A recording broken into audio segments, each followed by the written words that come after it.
tardes, chicas y chicos. Como saben, la clase pasada empezamos hablando en relación al examen mental, que es ese que realizamos los especialistas de la salud mental a las personas que acuden a nosotros, sea una evaluación psicológica, psicoterapia, un tipo de orientación. Siempre es importante de entrada saber cuál es la condición psíquica general de ese paciente, y para eso son los ítems que hemos estado viendo, ¿no? Ya la semana pasada, o la clase pasada, vimos identificación, apariencia, actitud, conciencia y orientación. El día de hoy vamos a ver atención, memoria, inteligencia y lenguaje. Empezamos por la atención. Recordando un poco lo que es la atención, es esa capacidad que permite focalizar nuestra conciencia en algo en específico. Por ejemplo, estamos aquí conversando y de repente se escucha un ruido fuerte por allá afuera. En este momento nuestra atención estaba puesta acá, a la clase, lo que estamos hablando. Pero de repente escuchamos un ruido fuerte por allá y nuestra atención va hacia allá, de manera espontánea, ¿sí? Como que la atención puede variar en función de la intensidad del estímulo, de si es un estímulo que nos llama la atención o no, cosas así. Entonces, existen dos tipos de atención cuando estamos hablando de atención en su estado normal, que es la espontánea, que es esa que les acabo de describir, que sin planificarlo, espontáneamente, como su nombre lo indica, la atención se dirige hacia un estímulo que, bueno, como se dice coloquialmente, llamó nuestra atención por la fuerza que tiene este estímulo. Y el otro tipo de atención es la voluntaria, que es cuando conscientemente decidimos poner nuestra atención en algo, que puede ser algo que nos interese, que nos atraiga o que, bueno, nos hemos propuesto. De repente a veces hay situaciones, como por ejemplo estas mismas clases, que en algunos momentos pueden resultar que disminuye el interés que tenemos hacia eso, pero como nosotros decidimos estudiar esta carrera y estudiar esta materia, psicopatología, entonces voluntariamente decidimos focalizar nuestra atención en la clase que estamos observando. También en algunos momentos ocurre una baja de atención por fatiga, porque simplemente, bueno, ya ha pasado una cantidad de minutos, hay cansancio, entonces sí estoy interesado, estoy motivado en atender esa información, pero ya el agotamiento también disminuye la atención. Entonces esto puede afectar cuando son grados de atención normal, pues no es algo significativo que sea de tipo patológico. Cuando hablamos de una atención normal, se le llama euprosexia. Eu significa normal y prosexia es como el nombre específico que se le da a la atención, el nombre técnico. Y así, entonces, tenemos diferentes grados de alteraciones ya cualitativas y cuantitativas, principalmente de la atención. La atención, chicos, tenemos que tener en cuenta, puede variar en función de la edad. Por ejemplo, niños pequeñitos, en edad preescolar, sus tiempos de atención son más cortos, por eso las maestras le hacen actividades cortitas, de 15, 20 minutos. A medida que va aumentando la edad, va aumentando la cantidad de tiempo entre una actividad y otra, y realizan muchos juegos, dinámicas. Luego ya los niños en edad escolar comienzan a aumentar su tiempo de atención, 40, 45 minutos, y toda esta organización de actividades que se hacen por bloques de clases tienen que ver con el tiempo de atención estimado que se puede prestar. Ya las personas adultas, bueno, aumenta la atención, aunque siempre se recomienda cada hora tomarse 5 minuticos, como que dice, de un poco de dispersarse para luego nuevamente por lo que les comentaba de la fatiga, para luego continuar. Entonces tenemos que aprender a diferenciar cuando de repente una maestra preescolar que te dice, bueno, ese niño es muy disperso, hay que observar hasta qué punto no es una dispersión como tal, sino que es la atención normal de un niño de su edad, o si ya sí está saliendo de los parámetros. Muchas veces sirve como comparar, observar en el grupo cuál es el desempeño en relación a los otros niños, ver cuál es su fecha de nacimiento, porque un niñito que apenas tenga 2 meses menos de nacido que los otros, evolutivamente es muy importante. Y bueno, ya hablando pacientes adultos, y en niños también diferentes alteraciones de atención. Entonces se llama aproxexia cuando hay una ausencia de ausencia absoluta de la atención.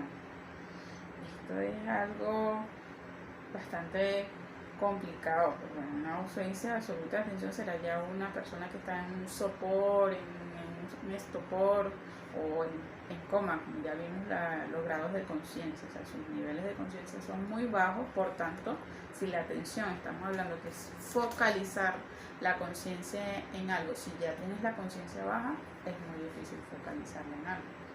Sería en personas ya en estados comatosos, estructurosos o en catatonía. La hipoproxexia, hipo de bajo y proxexia de atención, y la hiperproxexia, que vendría a ser como estar atento a muchos elementos del entorno.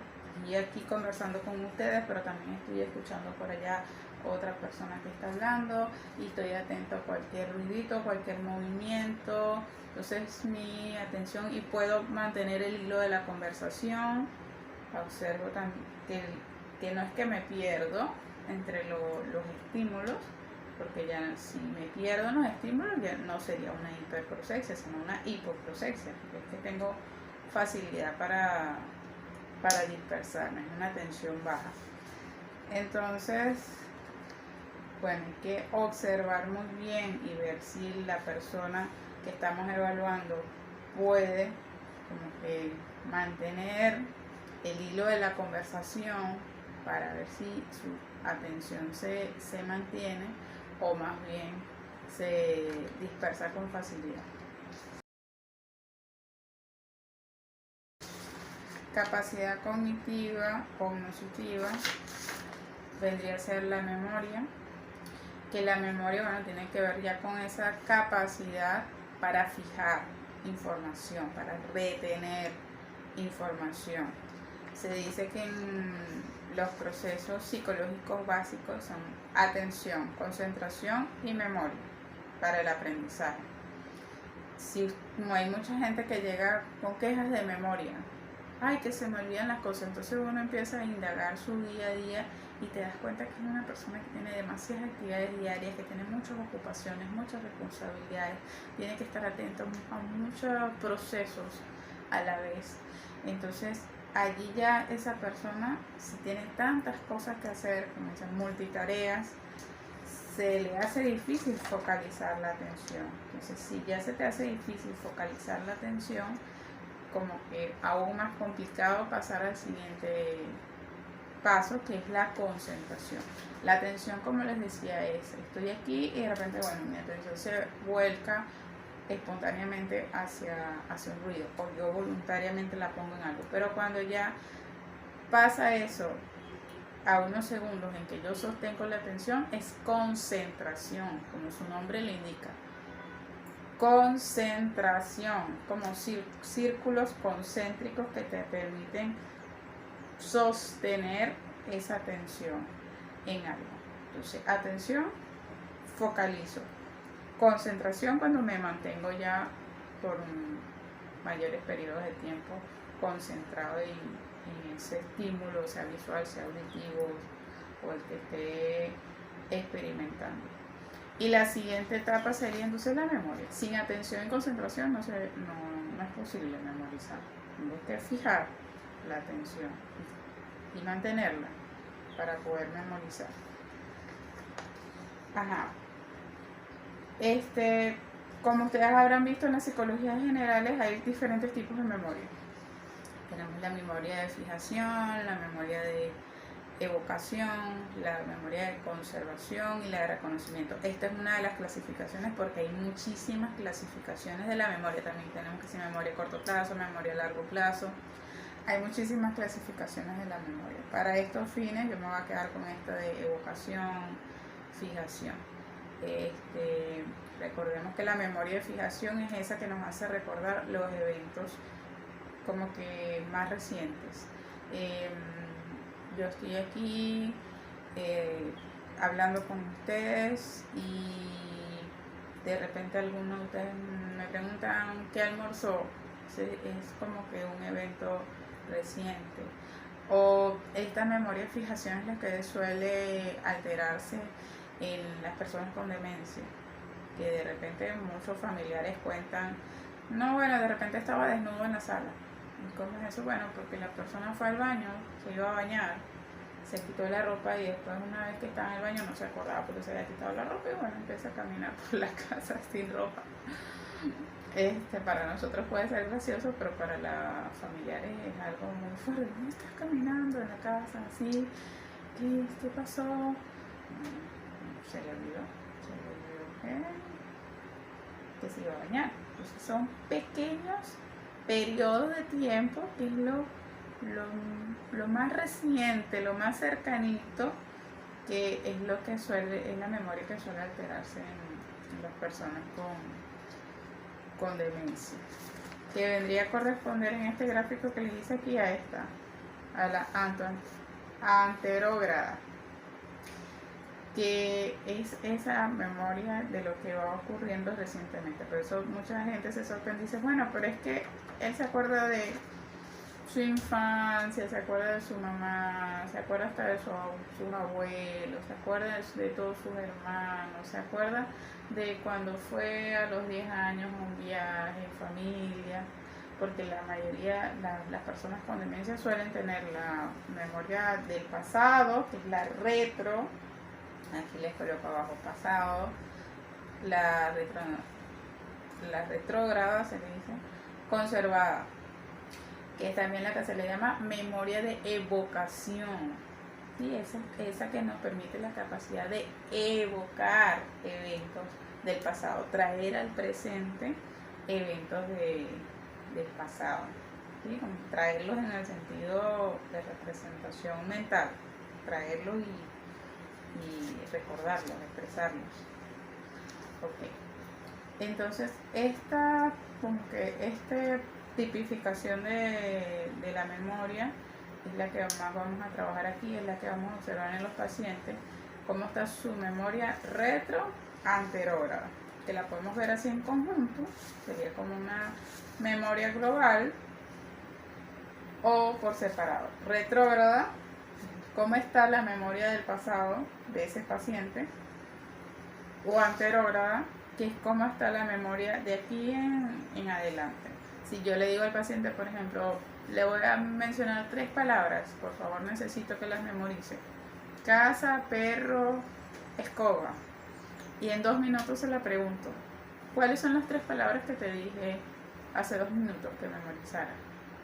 Es una memoria muy cercana, muy reciente. No podemos dejar pasar más de 2 minutos porque ya se convertiría en otro tipo de memoria. Es una manera sencilla de explorar la memoria. O simplemente preguntarle qué estabas haciendo antes de la entrevista, así, a pocos minutos de empezar la entrevista. Cosas por el estilo. También se le pueden decir unos números: 7, 5 y 4. Por favor, recuerda los números que te voy a decir, te los voy a preguntar en un rato. Entonces, bueno, una otra manera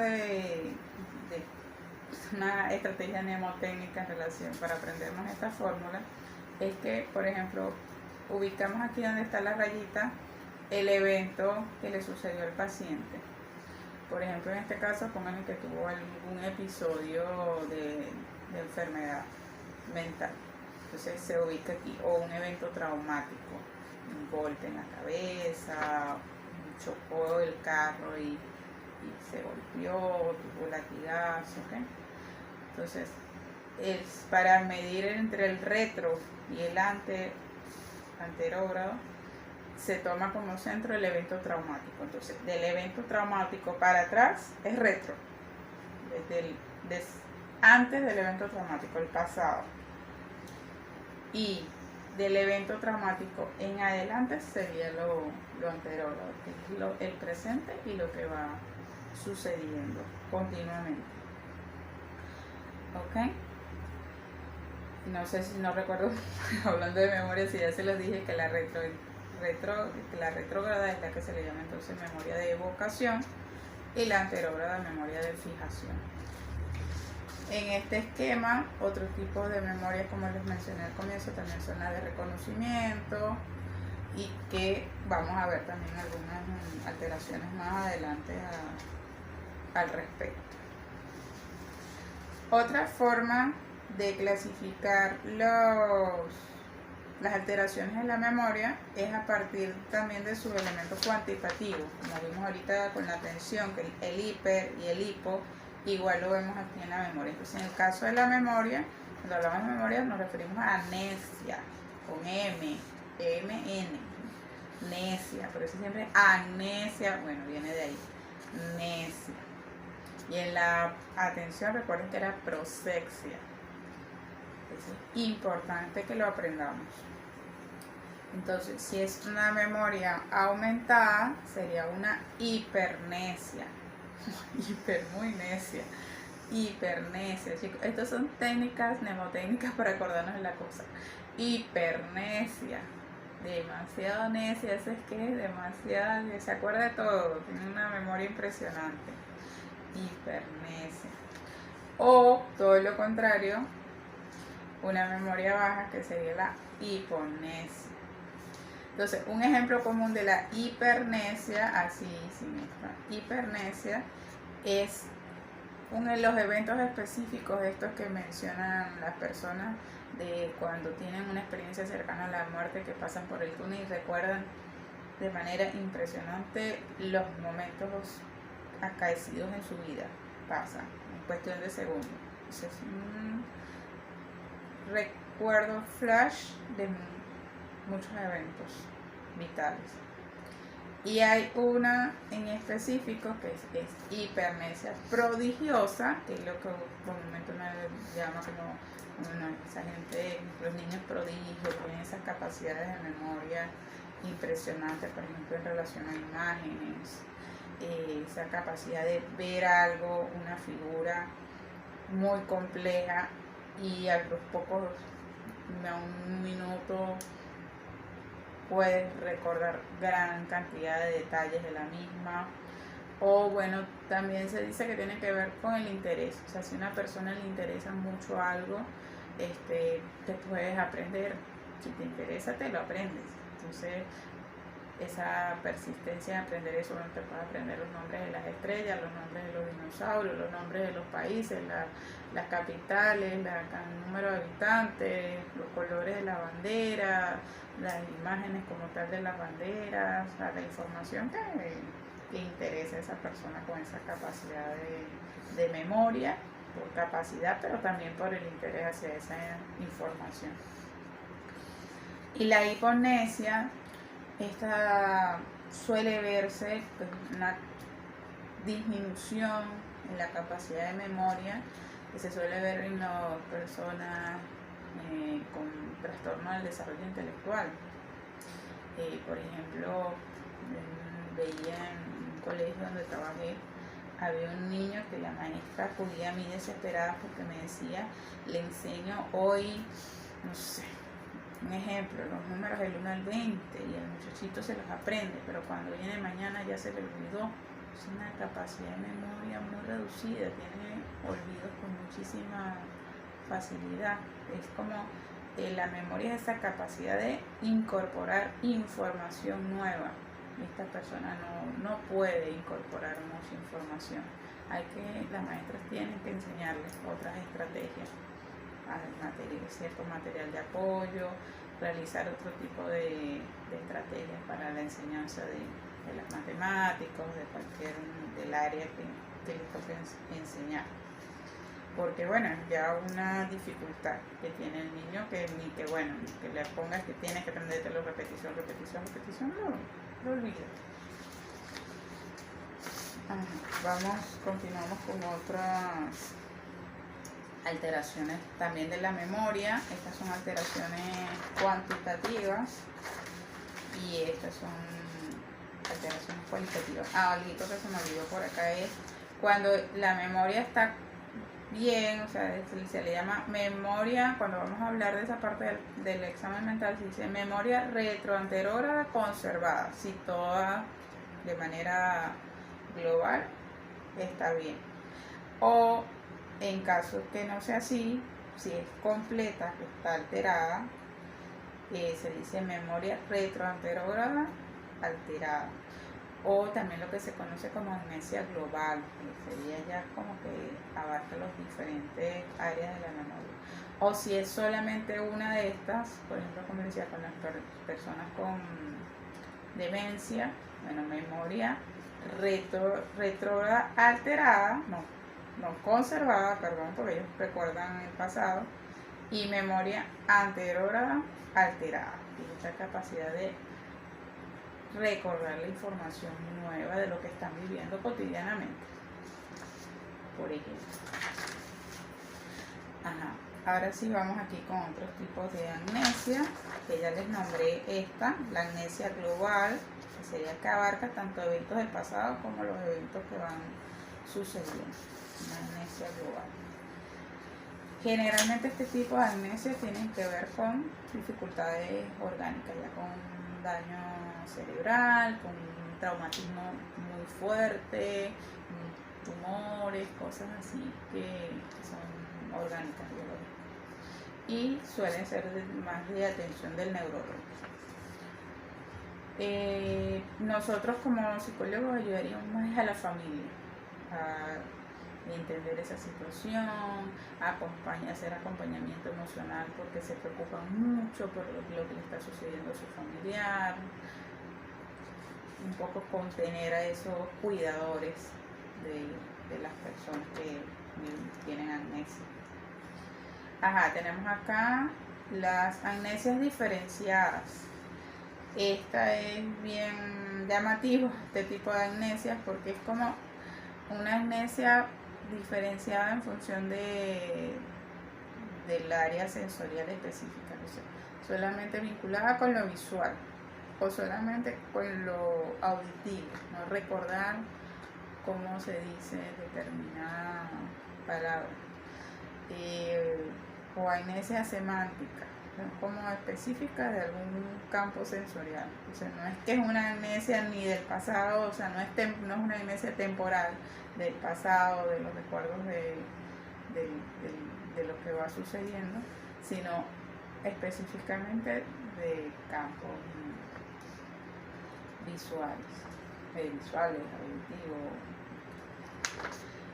Y tenemos por acá la amnesia lacunar, que se refiere al olvido de un segmento específico de la vida de esa persona.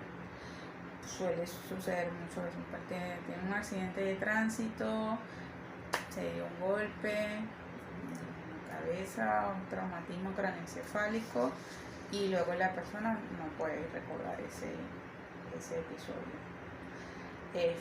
Puede recordar el pasado, puede recordar lo que sucede, pero tiene como su nombre le indica, lacunar, tiene una laguna de información allí, de cosas que no recuerda alrededor de eso.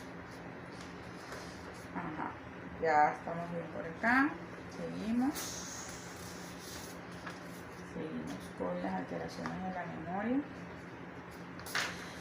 Tenemos las pseudoreminiscencias, que de ellas hay dos tipos, que muchas veces no es fácil de diferenciar, pero bueno, hay que tener sutileza en su diferenciación. Está la fabulación y la confabulación.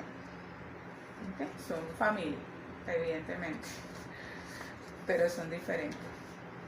La fabulación tiene que ver con, más que todo, con estas personas muy fantasiosas, por eso de la palabra fábula, muy fantasiosas, que de repente meditan, están pensando, pues, imaginando cosas, y de repente cuando estás conversando con ellas te narran eso como si fuera un recuerdo más que una imaginación, y están seguros de que lo vivió.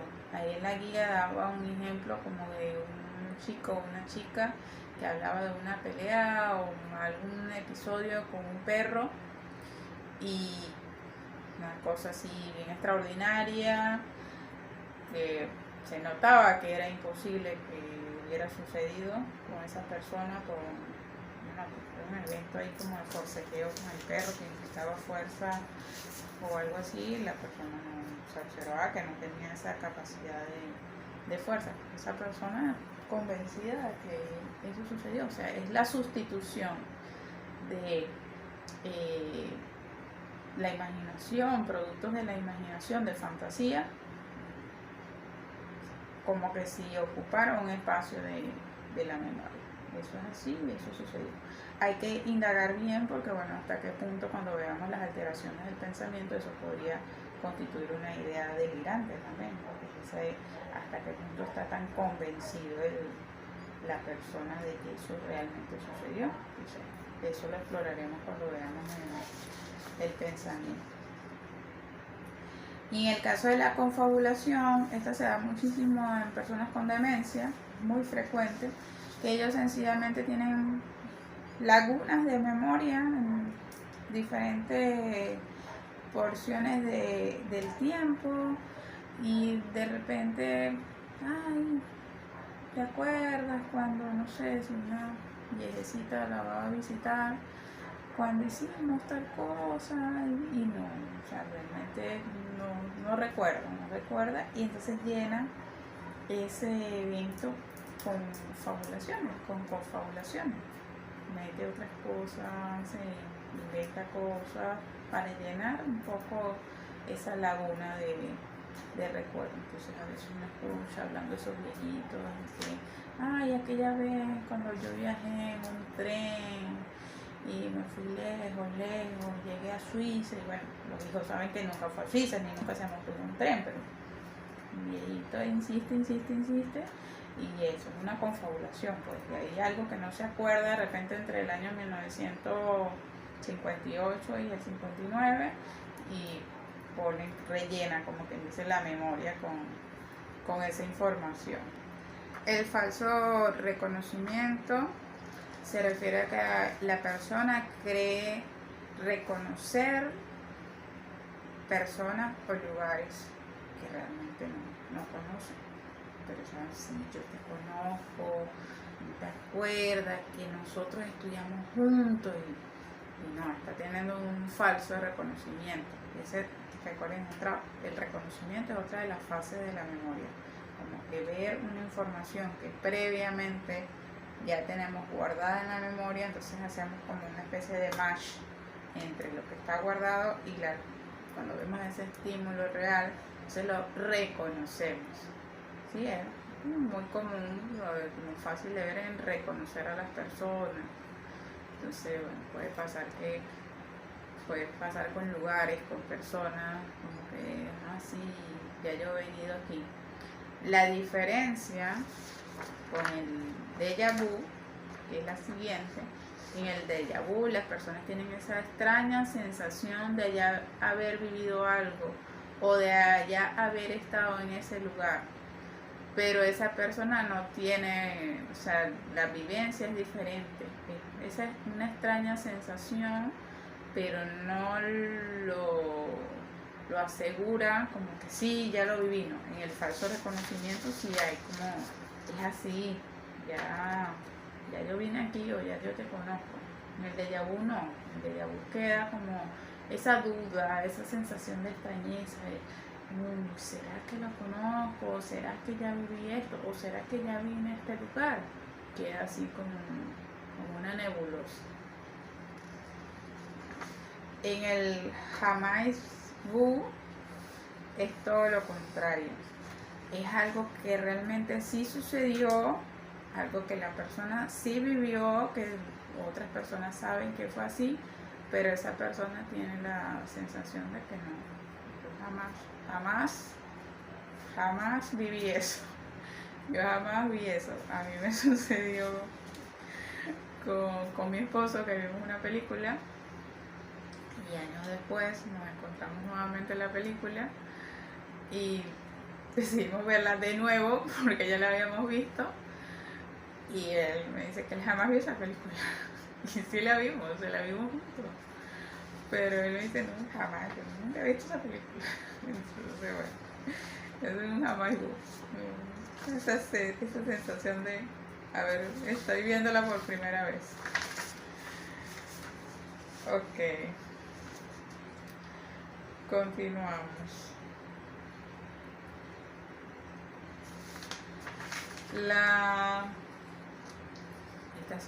Continuamos con alteraciones cualitativas de la memoria, ¿sí? Para diferenciar. Cualitativas son todas las amnesias y todo eso, y cuando hablamos de hipo, es cuantitativo, de cantidad.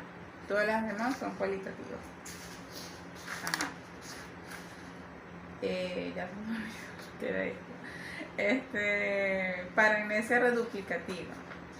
Esto es que una persona puede tiene una confusión de lugares, o sea, como que puede identificar, fusionar dos lugares a la vez. En la guía tenían el ejemplo de a un paciente se le pregunta dónde está y dice estoy en el hospital tal, como efectivamente era en mi cuarto, en el cuarto de mi casa. O sea, hace como un match entre dos cosas, eso se llama reduplicativa. Un duplicado y los uno. Puede ser por la confusión, no sé, días antes de repente estaba en su casa, lo llevan al hospital, tiene días de repente somnoliento, dormido, entonces como que decía, este es el hospital, pero también es mi casa. Algo así, como una fusión de información. La prosopagnosia, que es la que a muchos familiares les duele muchísimo, que sucede también mucho en las demencias, que es no reconocer, tiene que ver con la dificultad para reconocer caras, que no reconocen a los hijos, no reconocen a los nietos, gente que ya conocían, pero ahí como que llega un momento en que empieza la amnesia anterior de algunos eventos, entre ellos no reconocer caras de personas conocidas. Pueden hasta armar un escándalo que saquen a esa persona de aquí, saquen a esa persona de aquí, es un intruso, yo no lo conozco, no, y resulta que es su hijo. Difícil. Y la amnesia psicogénica, puede ser psicógena o psicogénica. Esta amnesia, a diferencia del resto de las amnesias, que la mayoría de las amnesias tienen una base orgánica, cerebral, neurológica, o sea, están explicadas por algo, un golpe,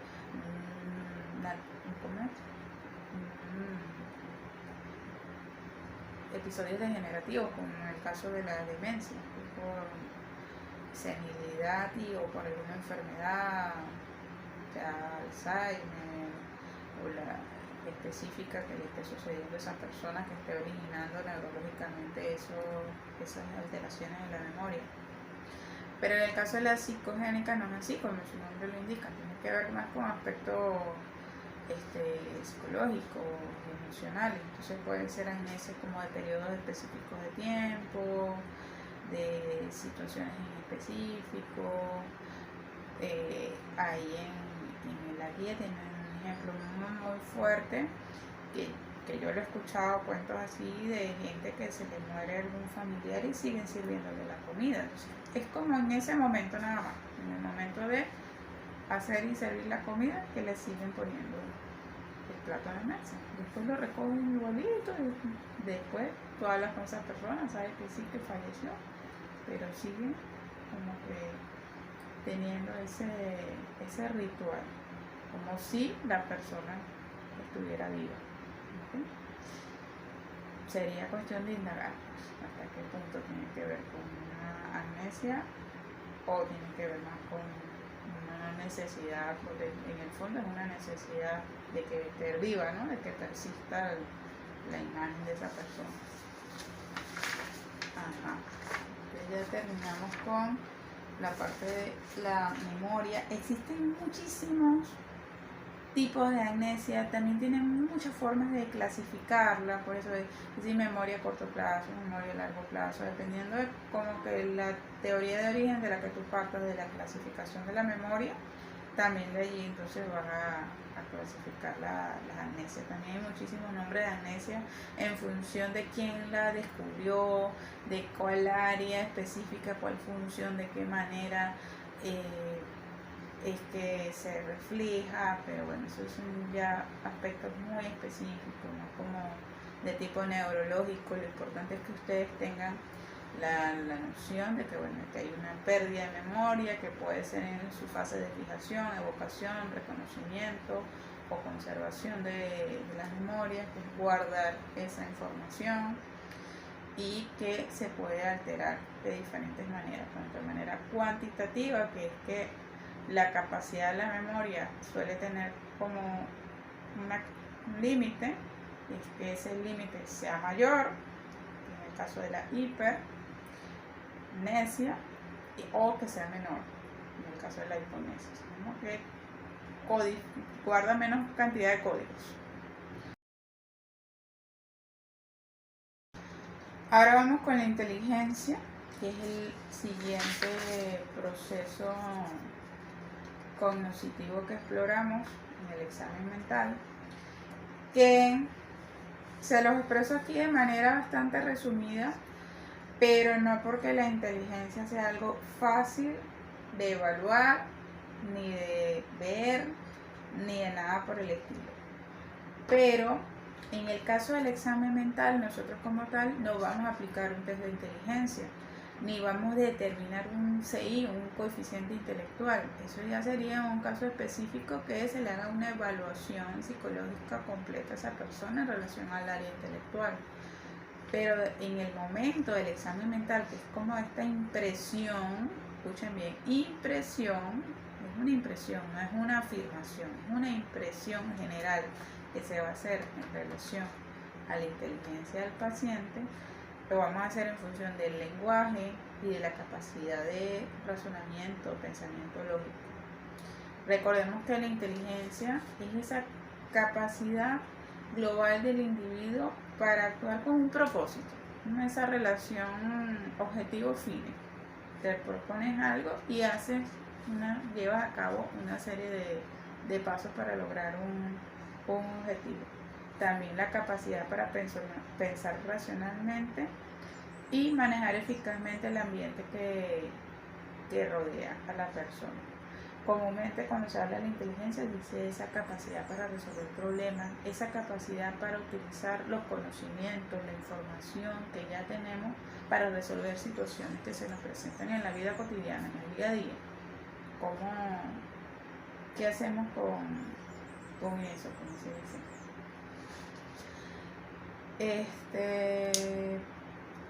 Bueno, teniendo como resumen esa parte de la inteligencia, como les dije, lo que vamos a expresar en el examen mental es una impresión, ¿ok?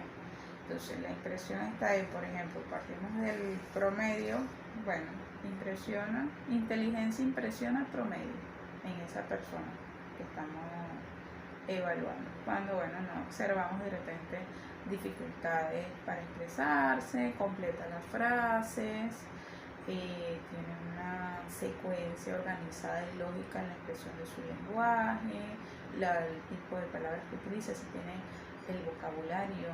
¿Sí? Hay personas que tú las escuchas hablando y usan la misma palabra muchas veces para referirse a diferentes cosas, pues no tienen vocabulario. Entonces, eso, por ejemplo, usar la palabra cosa para, no, porque un amigo un argentino que trató decía cosa, cosito, pásame cosito, coso,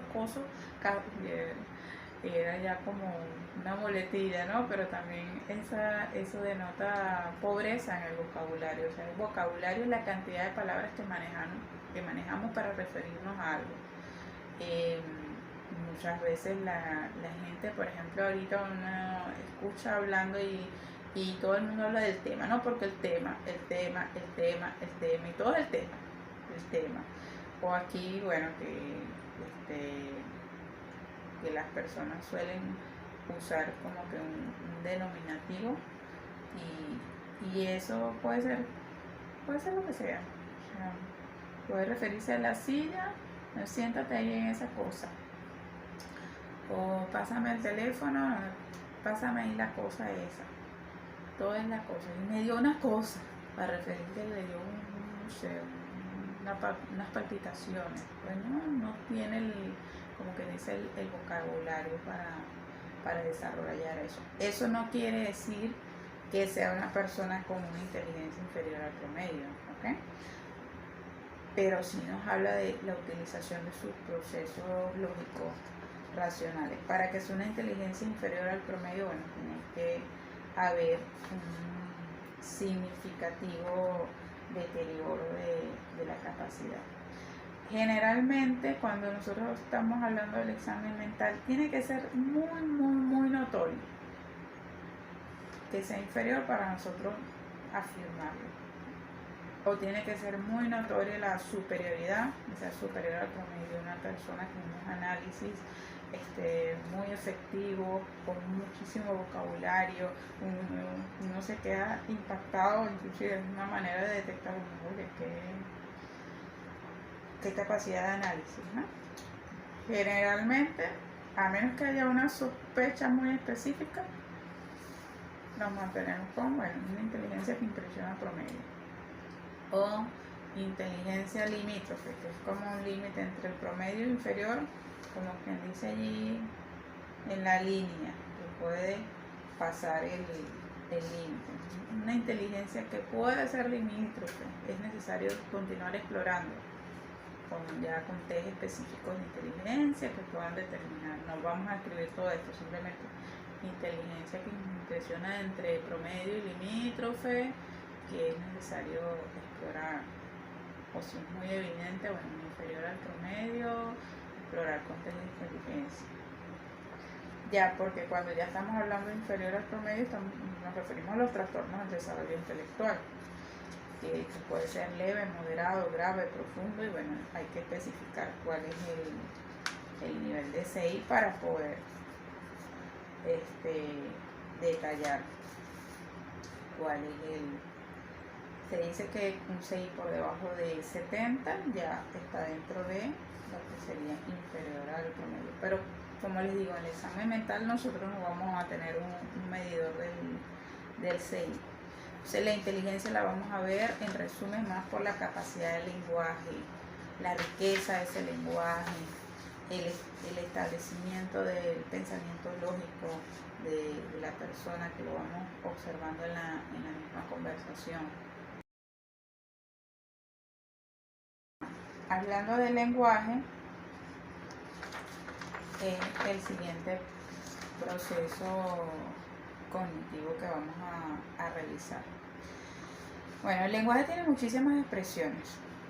Tenemos el lenguaje expresivo, a través del uso de la palabra verbal. Tenemos el lenguaje comprensivo, que si la persona tiene la capacidad de entender lo que nosotros le estamos pidiendo, le estamos diciendo, Para el lenguaje comprensivo uno en ocasiones suele pedir como hacer 2 o 3 instrucciones básicas dependiendo de la edad. Por favor, párate, instrucción número 1, instrucción número 2, apaga la luz, instrucción número 2, vuélvela a encender y abre la puerta, por decir algo. Entonces uno ve si la persona va haciendo cosas muy sencillas, pero puede ser si la persona tiene una dificultad en el lenguaje comprensivo, puede ser que no entienda lo que se le está pidiendo. Entonces tenemos lenguaje expresivo, el lenguaje comprensivo, también tenemos el lenguaje escrito, tenemos el lenguaje corporal, los gestos, ¿ok? Pero aquí básicamente, como ya tenemos otras áreas del examen mental donde exploramos que si la expresión facial, que es esa gestualidad del rostro, la parte de expresión del resto del cuerpo, tal vez lo exploramos más en la psicomotricidad. Aquí nos vamos a referir más que todo a ese lenguaje expresivo. Y la parte del lenguaje comprensivo entraría más en el campo de la inteligencia, porque tiene que ver también con la inteligencia, esa capacidad de comprender lo que nosotros le estamos pidiendo. Ajá.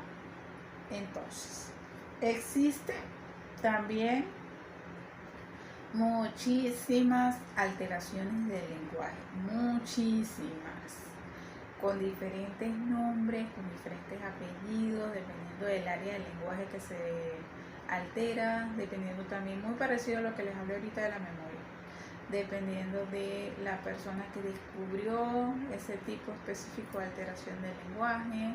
Entonces, bueno, se imaginarán la cantidad de nombres y apellidos raros que hay al respecto.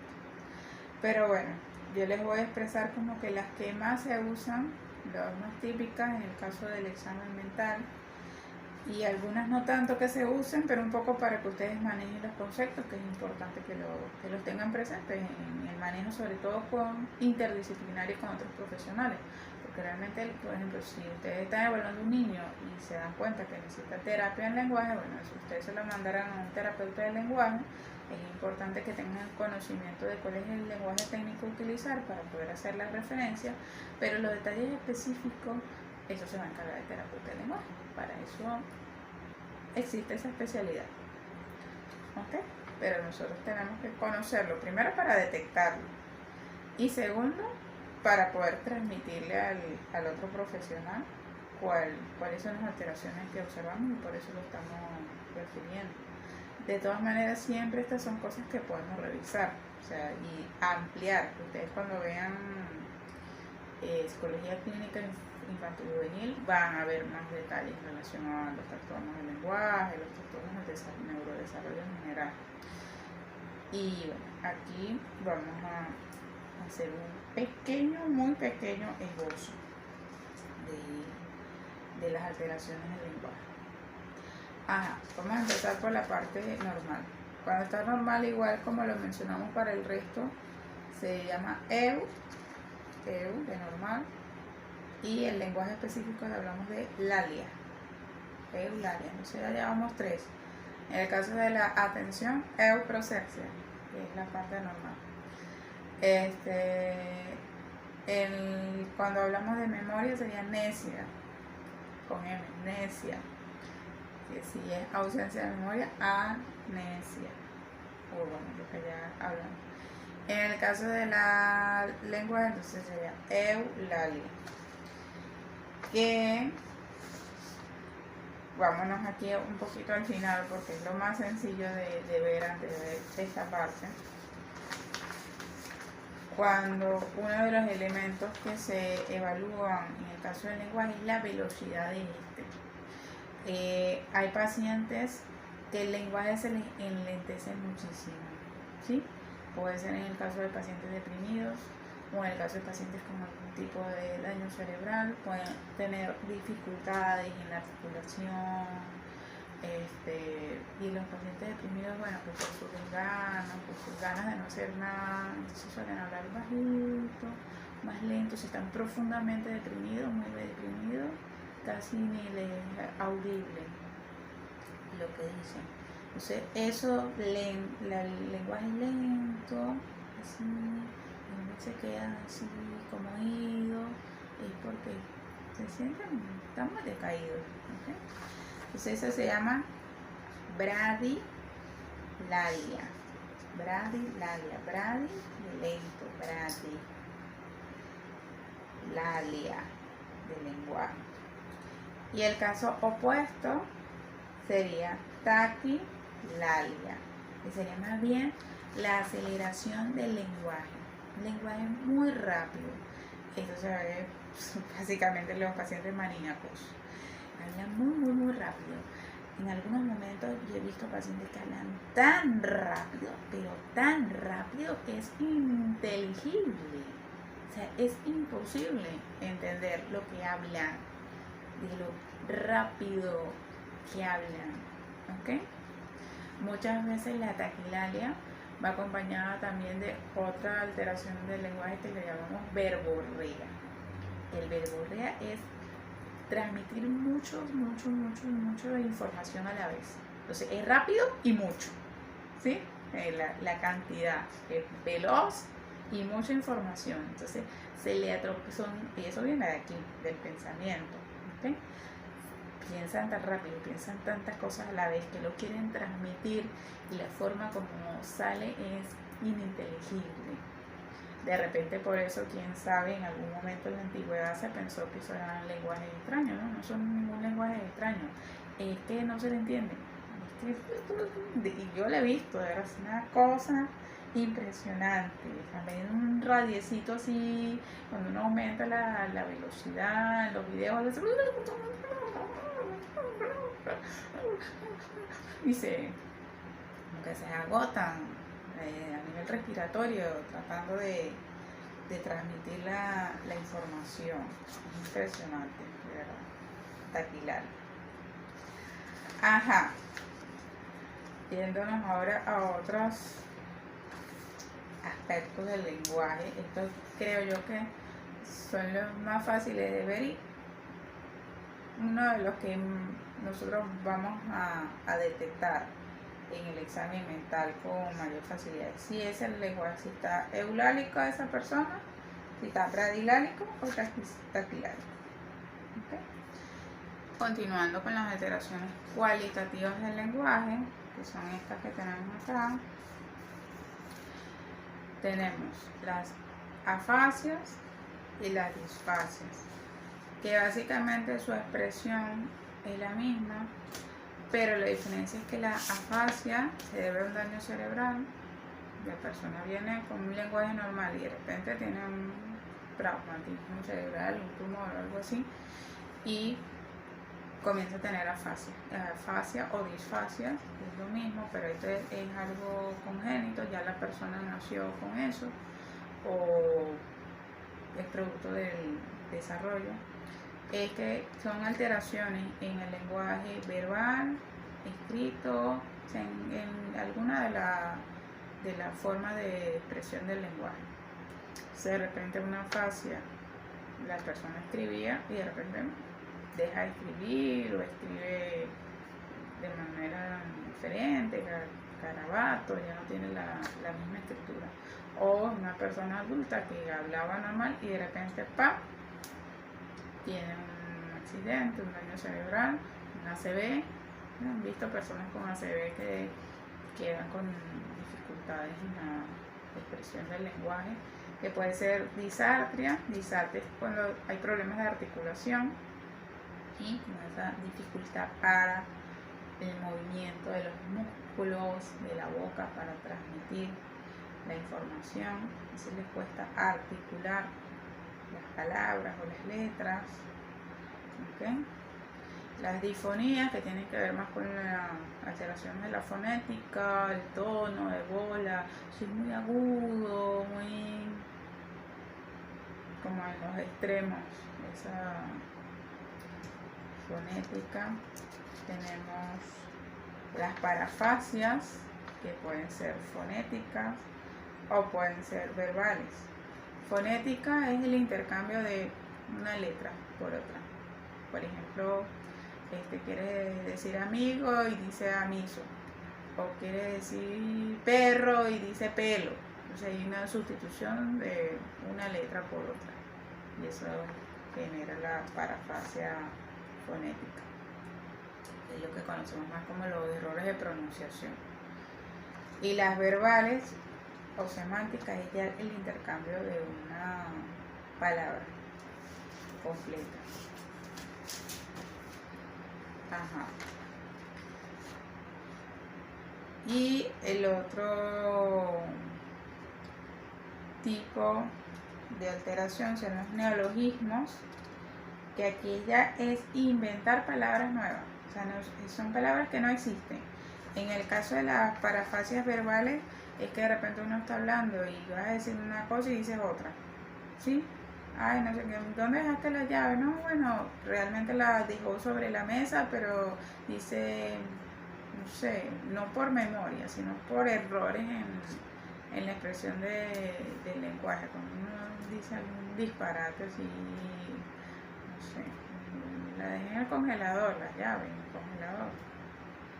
Pero no porque realmente las haya dejado en el congelador, sino porque uno cambia una palabra por otra. Es más del lenguaje que de la memoria. Pero el neologismo es inventar nuevas palabras, o sea, no son palabras que existen. Que en las parafraseas verbales cambiar una palabra que existe por otra que también existe.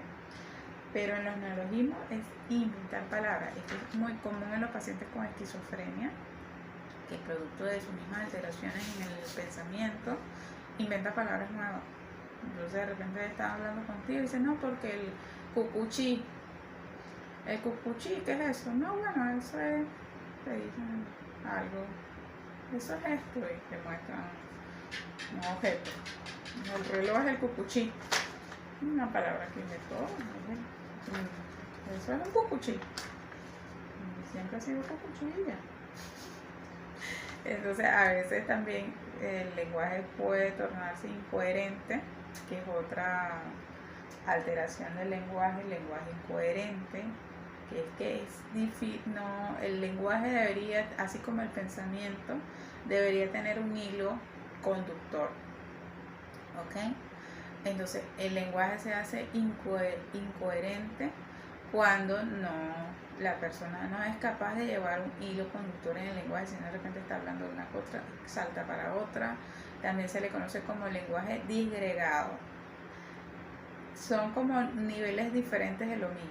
O sea, es lo mismo, es saltar de una cosa para otra, pero disgregado tiene como el incoherente tiene un nivel más grave porque no puedes entender lo que dice. En el disgregado, bueno, ves que está saltando de un tema para otro y más o menos tú puedes tratar de ir hilando, aunque sea complicado, pero en el incoherente no. O sea, puedes tener neologismos, uso, intercambio de palabras, una cantidad de distorsiones en el pensamiento y en el lenguaje que no te permite comprender lo que está hablando de esa persona. Que no necesariamente tiene que ser lo que hablamos hace rato de taquilálico. O sea, puede estar hablando de un ritmo, una velocidad normal, puede estar eulálico en el sentido de la velocidad, pero no se entiende. No se entiende no por la velocidad, que es el caso del taquilálico, que no se entiende, sino porque es un lenguaje incoherente. También hay otra alteración del lenguaje que se llama lenguaje prolijo, que es que la persona da exagerada cantidad de detalles sobre algo, ¿sí? Está manteniendo el hilo del lenguaje, pero da muchos detalles, y describe, después vuelve el hilo del lenguaje y continúa como si estuviera haciendo un cuento bien específico sobre eso. Y bueno, así, hay muchas alteraciones del lenguaje, pero yo creo que esas son las que más se usan, las referidas a la velocidad, los neologismos y estas que no están acá escritas, pero que les agregué ahorita: lenguaje incoherente, disgregado, prolijo. Son importantes también que las tengan en cuenta porque las van a ver con muchísima frecuencia en los pacientes con alguna enfermedad mental. Bueno, cumplimos por acá con los objetivos del día de hoy, que sería que vimos la atención, memoria, inteligencia y lenguaje. Los siguientes, estos de acá, los veremos en la siguiente clase. Chao.